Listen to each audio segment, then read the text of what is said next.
Gold జోస్కు break. ఒక్క రోజులో 10 గ్రాములపై 1600 పతనం. హైదరాబాద్లో 22 క్యారెట్ల గోల్డ్ 84,000, 24 క్యారెట్ల బంగారం తులం 91,640.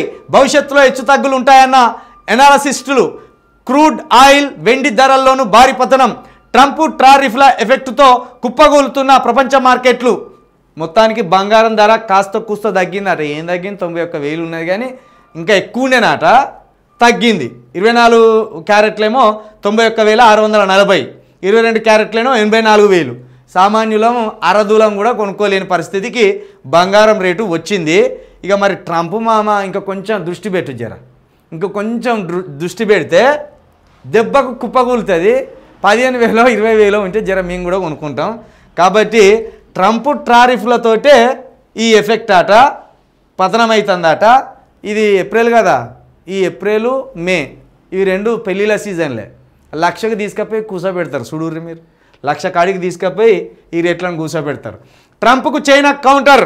అమెరికాపై 34% టారిఫ్ అన్ని రకాల వస్తువులకు వర్తిస్తుంది. ఈ నెల 10 నుంచి అమలు.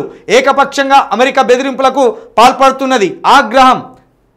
మొత్తానికి చైనా బాగానే, మనోడేమో పిలిబట్టిన ఎలుక లెక్క దెబ్బకు సైడ్ సప్పు లేకుంటే ఆగిపోయాడు మోడీ. వాళ్ళేమో తిరగబడ్డారు.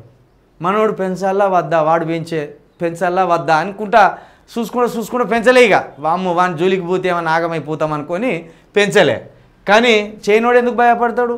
వాడు చూసేదానికి ఇంత చిన్నకాన్లు వేసుకొని ఉంటాడు కావచ్చు, కానీ వాడు ఖతర్నాక్గాడు చైనోడు.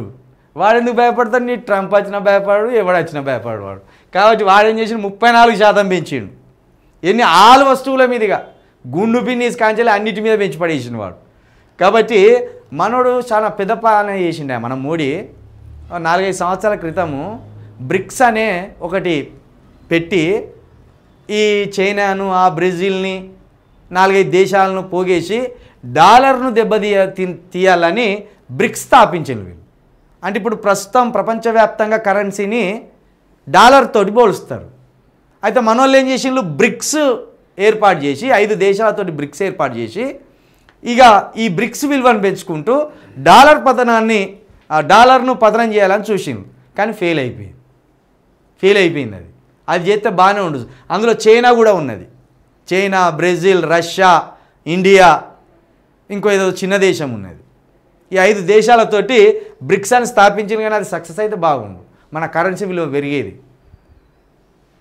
ఏలన చేసిండు ట్రంప్. ఏమైంది నీ బ్రిక్స్, ఏడికి పోయింది నీ బ్రిక్స్ అన్నారు. ఇప్పుడు దుబాయ్ వాళ్ళు చేస్తాను ఆలోచన, డాలర్ను దెబ్బ కొట్టాలని విశ్వ ప్రయత్నం అనేక మంది చేస్తాను. కానీ డాలర్ దెబ్బతినాలంటే ఒక్కటేనా, ఉత్పత్తి మనం ఎక్కువ చేసే స్థాయిలో ఉండాలి. చైనా ఉత్పత్తిలో చాలా పై స్థాయిలో ఉన్నది. చైనాకేం డోకా లేదు.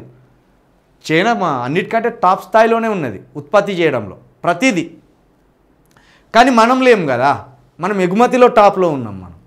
కాబట్టి మన రూపాయి విలువ పెరగదు. కాబట్టి ఉత్పత్తి చేయడంలో మనం కనుక టాప్లో ఉంటే ట్రంప్ను దెబ్బ కొట్టచ్చు, అమెరికాను దెబ్బ కొట్టచ్చు, చైనాను కూడా దెబ్బ కొట్టచ్చు. మనం ఎక్కువ ఉత్పత్తి ఏం చేస్తాను? మతాన్ని ఉత్పత్తి చేస్తాను. రోజుకొక్కనికైనా మత పిచ్చి ఎక్కించి వాడిని మత ఆలోచనతో నింపి పడేస్తాను. అసలు అప్పుడు మన కరెన్సీ విలువ ఎక్కడ పెరుగుతుంది? తగ్గుతుంది.